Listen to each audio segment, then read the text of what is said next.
crazy. Your opportunity.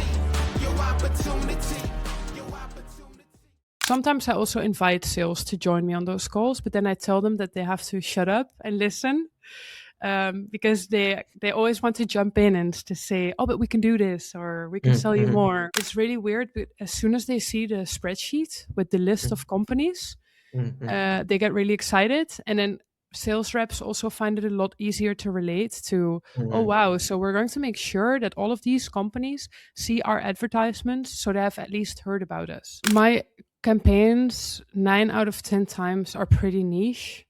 So it's always one too few. I try to get more than 300 accounts, but usually it's not even possible in the markets I work in. You cannot do it alone as a marketing team. Like, you really have to do it together with your sales team. Hello and welcome to the WeMarketers Podcast.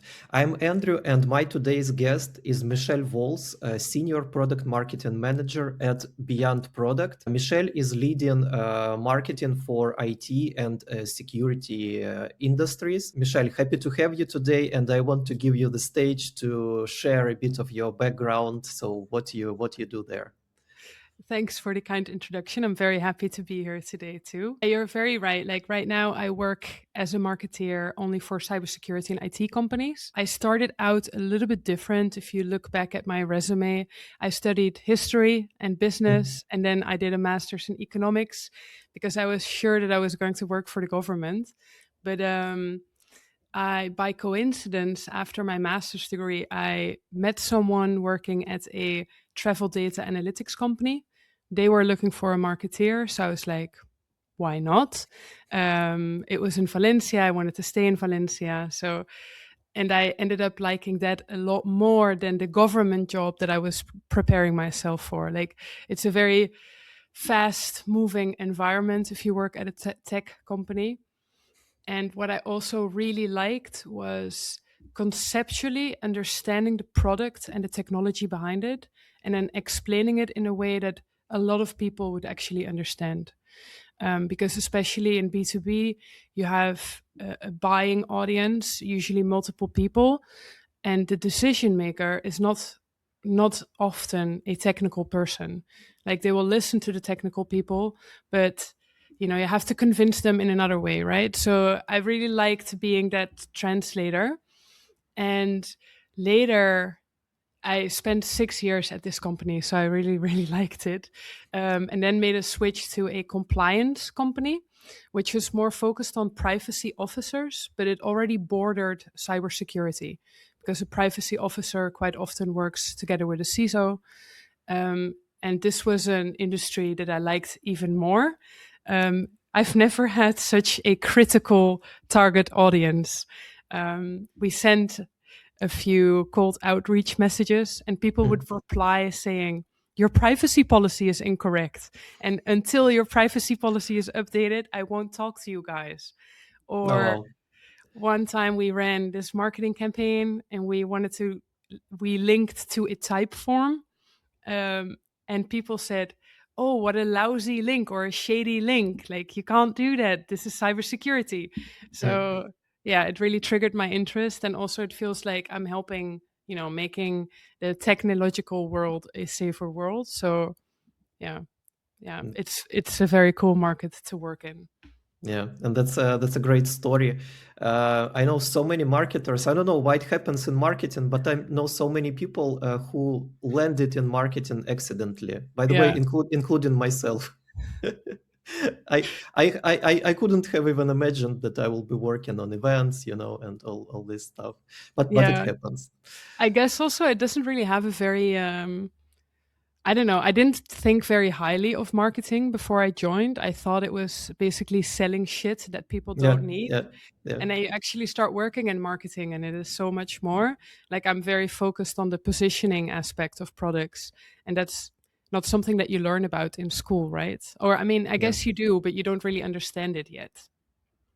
Yeah, and I think this brings us a bit to the topic that we are going to discuss today. And I'm very excited about this because account-based marketing is something that really on top of minds of marketers, especially in B2B. So many marketers define ABM as so they have their own definitions. What is it for you? That is a very good question. It started out for me, the company that I used to work at, they had a few industries that they targeted. And within those industries, there was only like a limited amount of companies that were actually relevant. We cooperated a lot between marketing and sales. The sales cycles were really, really long. And every time we had to start from scratch saying, who are we targeting right now? And I realized that on LinkedIn, you can start targeting by uploading a company list. So that's how it started for me. I was really thinking from the perspective, if I upload a company list, I can run targeted LinkedIn campaigns to the same audience over and over. But then I guess if you do only that, it's more of a comprehensive LinkedIn campaign and not really an account-based marketing campaign. So what really makes the difference for me is if you also do additional things on the side. So for me, the cooperation with sales is super important, that they go after the exact same accounts. We also talk about like which accounts have been warmed up. No, warmed up sounds so lousy. What accounts have been interacting with our content, who have been visiting our website, who saw our LinkedIn advertisements. And we also I try to link it to events. So from a cybersecurity perspective, if one of your focus areas is healthcare, in the Netherlands, there's an event called IT and Healthcare. So, everything lines up if you want to target the same audience there. So I guess that it's a very comprehensive and long description of what it means to me, but it's, quite comprehensive. But when we look at the process itself, and let's say we want to start account-based marketing for our company, where do we start? So funnily enough, this morning we had a kickoff session for a new account-based marketing campaign. And we already have some just Excel files with company names that we want to target. This morning, I have asked the sales team, the commercial team, to add additional companies to this list, but also to differentiate them. Even though it's one group of companies, they work more or less in the same industry. They all do a slightly different thing. So they're now categorizing all of those companies. The next step for me is to work on the messaging, because we have a positioning for the specific market. And with one sales guy, I'm going to look at which companies represent this industry best. And I'm going to invite them for a research interview in which I ask them to open the landing page, to share their screen, and then talk me through the landing page to see if the messaging really resonates and if our product really like hits a nerve in this market. If this is all positive, like I share that feedback with sales. I usually record everything and I make a short 5-minute video with like the most important feedback. Sometimes I also invite sales to join me on those calls, but then I tell them that they have to shut up and listen, because they always want to jump in and to say, oh, but we can do this, or we can sell you more. But it's good for them to also hear everything that I'm hearing. Now, if this is all correct, then we start working on like the collateral for the marketing campaign. I upload the company list into LinkedIn, and we just start targeting them with different types of content. There's always thought leader content. There are always case studies. There's always some more technical stuff about the product, but it depends on how big the target audience is. So, and the types of profiles that we're targeting. Let's make a little bit step back and to see how you prioritize which accounts to include on this Excel spreadsheet. So what's your approach? Yeah, so my campaigns 9 out of 10 times are pretty niche. So it's always one too few. I try to get more than 300 accounts, but usually it's not even possible in the markets I work in. Prioritizing is like, can we find more companies that do something similar, right? Yeah, but do you define these accounts together with sales, or is it Yeah, something that always. you always with in collaboration with Always sales? in collaboration with sales. Yeah. But and who is the main owner of this account-based marketing spreadsheet in your case? Is it more sales or and marketing supports, or marketing drives this and sales more like, hey, okay, we see this information. It depends, which is not the best answer. So, in the company that I worked at for 6 years, the owner of the target list was the segment owner, which Mm, in most cases was the sales rep responsible for that market. Because I, as a marketeer, had to manage like 5 or 6 markets. So it was just mm, too much work to be the owner. mhm, Right now, for my clients, I am usually the owner because for most of them, account based marketing is completely new. So mhm, when I talk to them about a target list, they don't actually know what I mean. Or mm, they give me a list with 10 companies. And I'm like, I cannot run a campaign to 10 companies. I can if the companies are really big. Then that would be a different situation, right? Then it would be I would usually do a one-on-one LinkedIn campaign. mhm, mhm, mhm.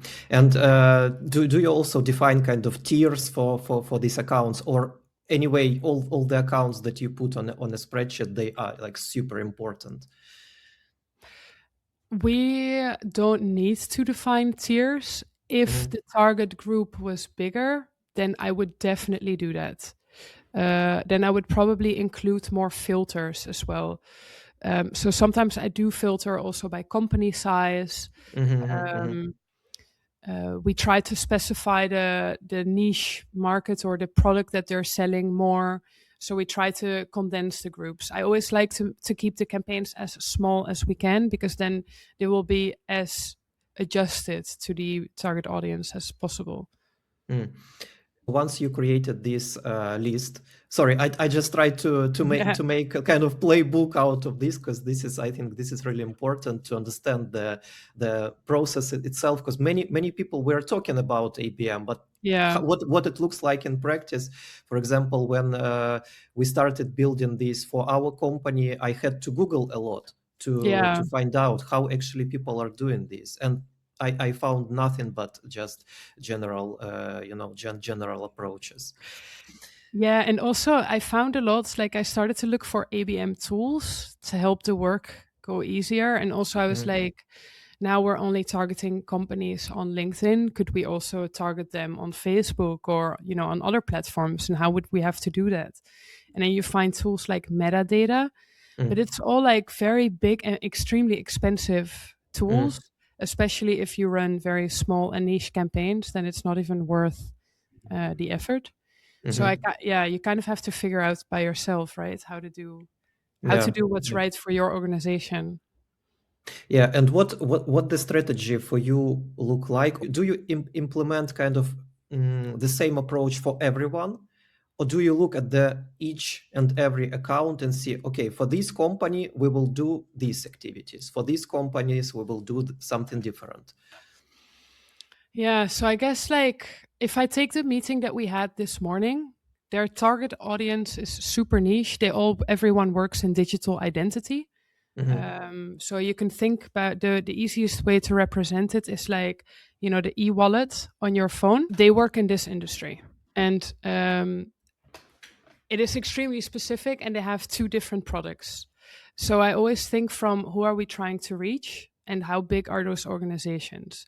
Like in the case of the wallet company, we wanted to target governments, but we didn't know exactly who to target. Like mhm, within the government organization that we wanted to target, there was maybe 5 people that were relevant for our campaign, but the organization itself was like, I don't know, hundreds of people big. mhm, Um, so in this case, I decided for a one-on-one marketing campaign because there was zero contact with this client right now. mhm. We had never met them at events, so we really wanted to draw their attention. So then we decided to invest a little bit more, but it also worked. Like they did reach out and they started talking to our sales team. So um, But it really, yeah, but what it was email messages, LinkedIn messages, or invites for the events. What was that? it was literally an advertisement Ever? campaign. Yeah. Okay. It was a LinkedIn awareness campaign. for one organization only to try and target. But the campaign was really, really cheap. I think in total we spent 180 euros in advertisement budget. I mean, we spent a lot more on the creating the ads and creating the landing page. But really, the only objective was getting in touch with this organization, this one organization. So you created landing page for this one organization. For this one organization. Ah, that's so good. So yeah, good. It was so targeted. It was like, hello, government organization, comma, like all of the ads were written this way. Nice. And do you widely use this approach, tailoring landing pages for the or only for very specific companies that you really want to?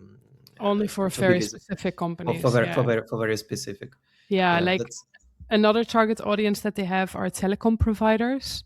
And here we know that a few telecom providers are active in this industry, but they're really difficult to target with a generic campaign. So I think that for those telecom providers, we will also do the one-on-one campaigns to get in touch with them, because right now we don't know them yet. Yeah. So even in the banners, you say like, "Hey, company N, we have something for you," right? Exactly. Like we could potentially do one with T-Mobile, right? So it would be like, "Hello, T-Mobile." Yeah. That's really great approach, I think. Yeah, especially for high value companies. When you're building targeted accounts, how do you choose? Because apparently we have accounts like companies, but also we have behind these accounts there are real people. So how do you choose people which you want to include in this targeted group?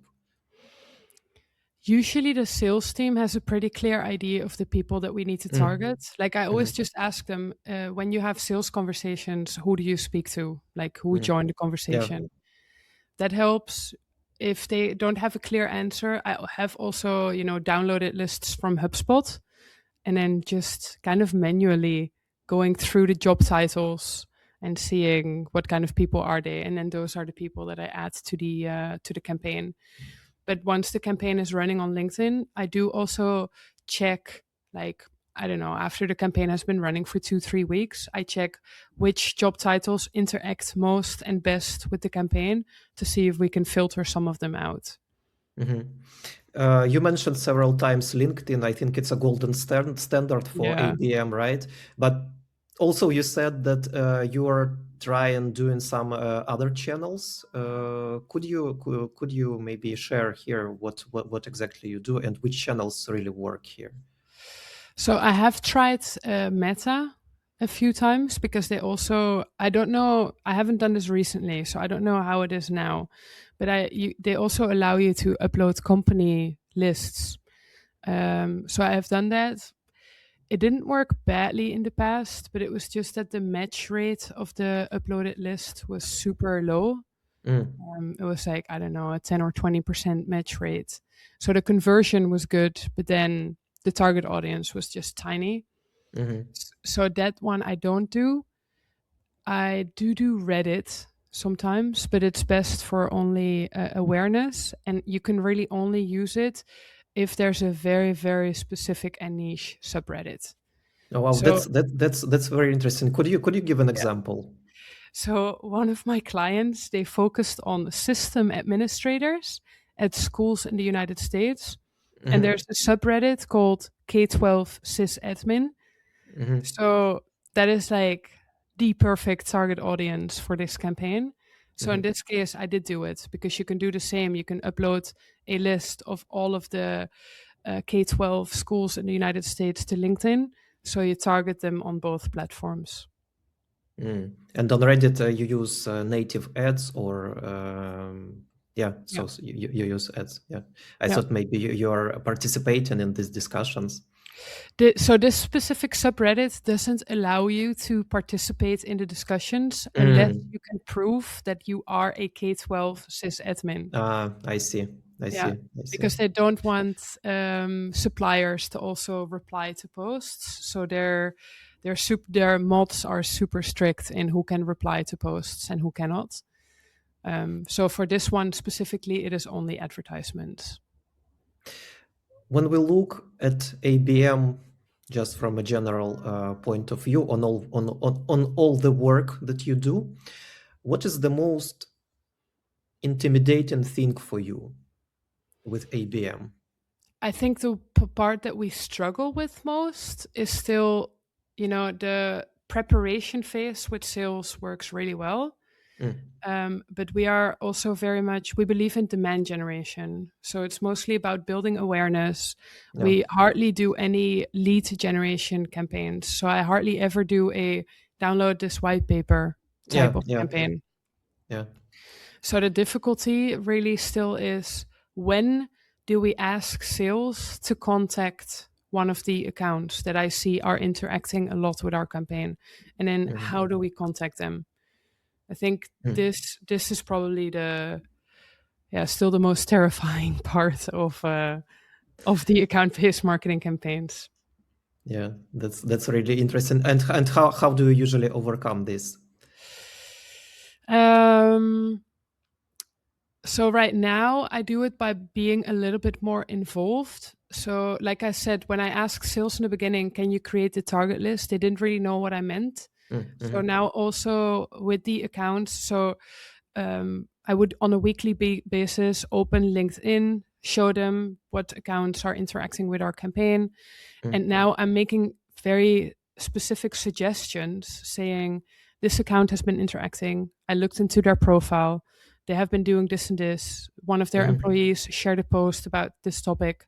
Yeah. You could write them a personalized message saying that you saw the colleague's message, and then introduce yourself without being very pushy. This is how I'm solving it now. I don't think it's a perfect setup yet. So if anyone listens to this podcast and they have ideas, then I would also very much be open to them. Yeah, but if we imagine about perfect setup, what that would be for you?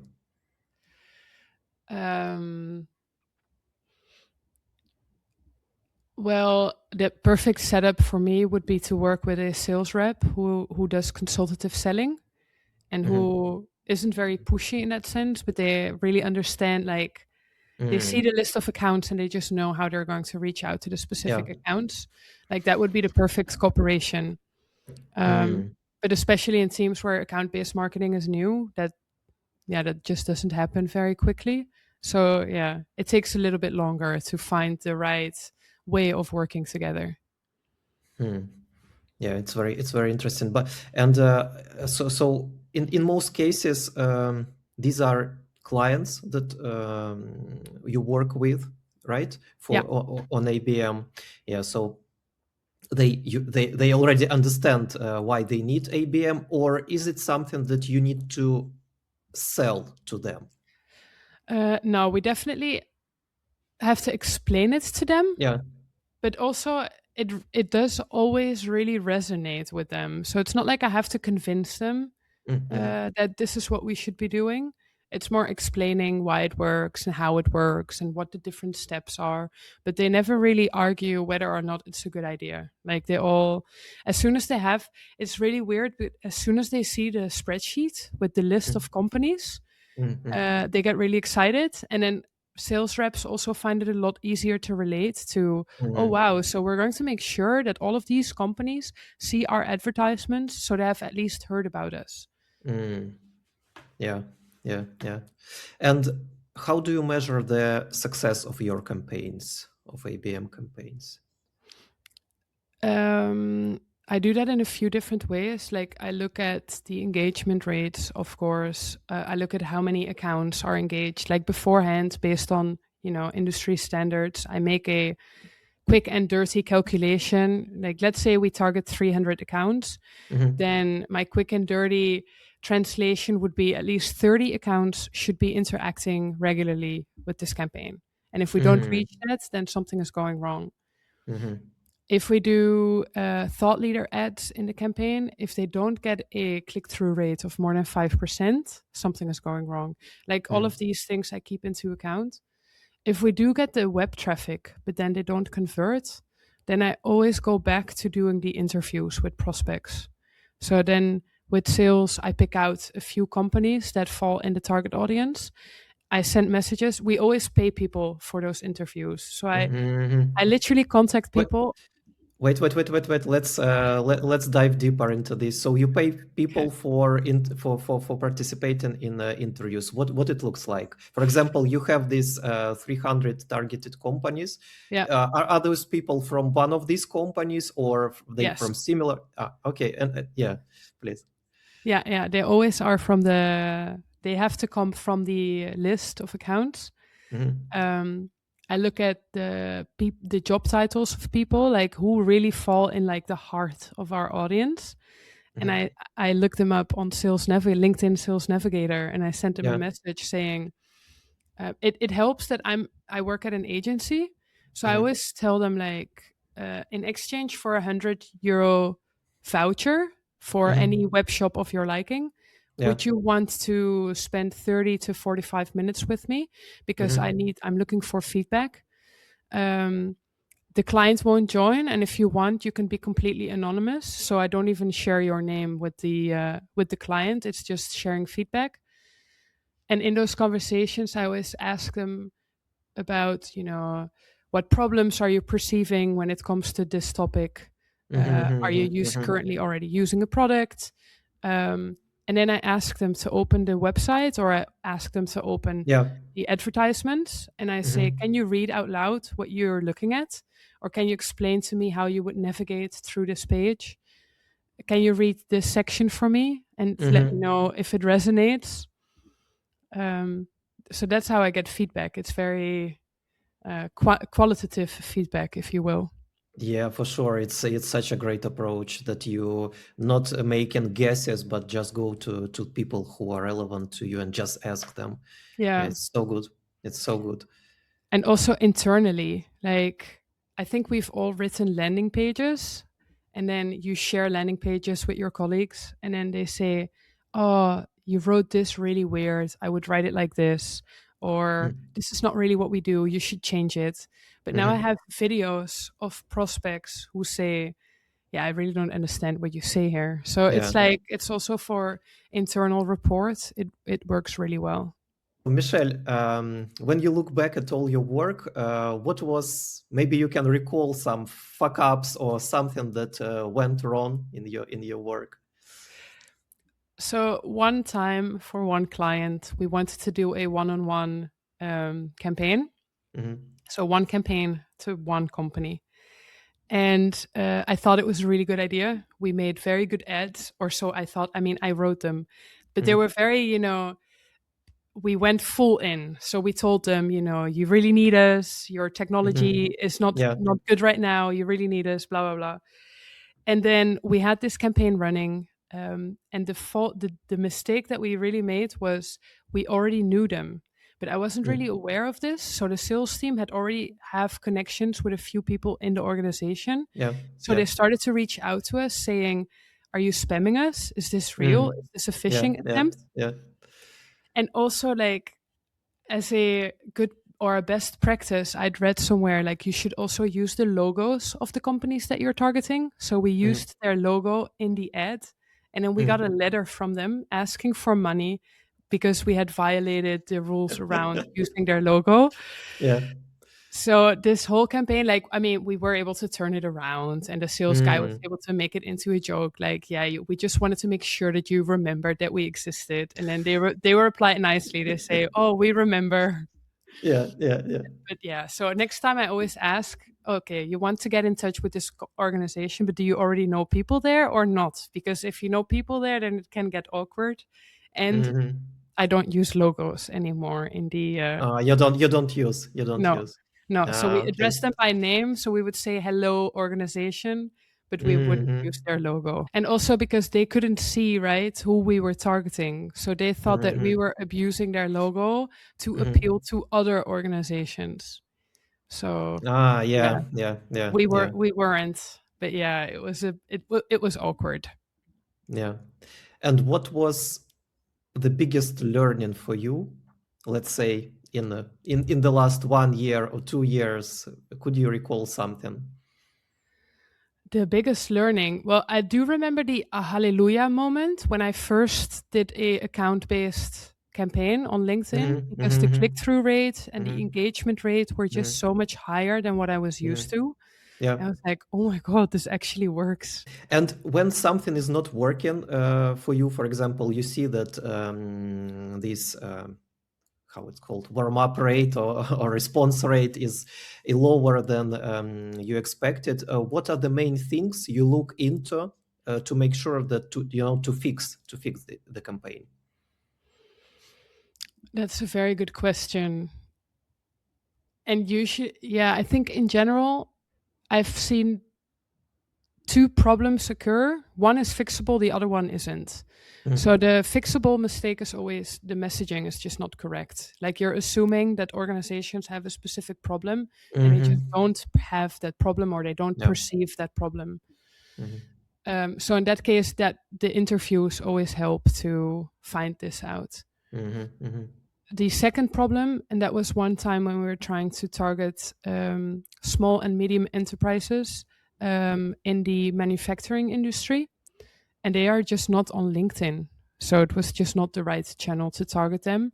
So the conversion rates were also extremely low, and we were just wasting money because I did interviews and kind of the messaging kind of resonated. So then I decided like, okay, let's go full in and we do a message advertisement campaign.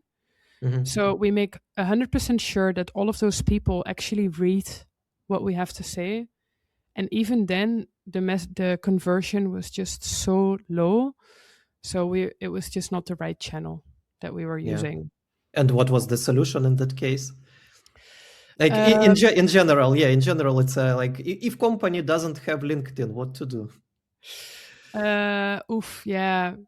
I don't think we found a perfect solution. One of the solutions that we had was we started visiting more events, but more like manufacturing events. So they weren't cybersecurity events, they were manufacturing events. And that worked to get to meet the right people. I still kind of wanted to test more on Instagram and LinkedIn and Facebook because I know that a lot of the manufacturing guys are on Facebook, but I never really found out how to best target them. So it's a problem that is still not 100% solved. Yeah.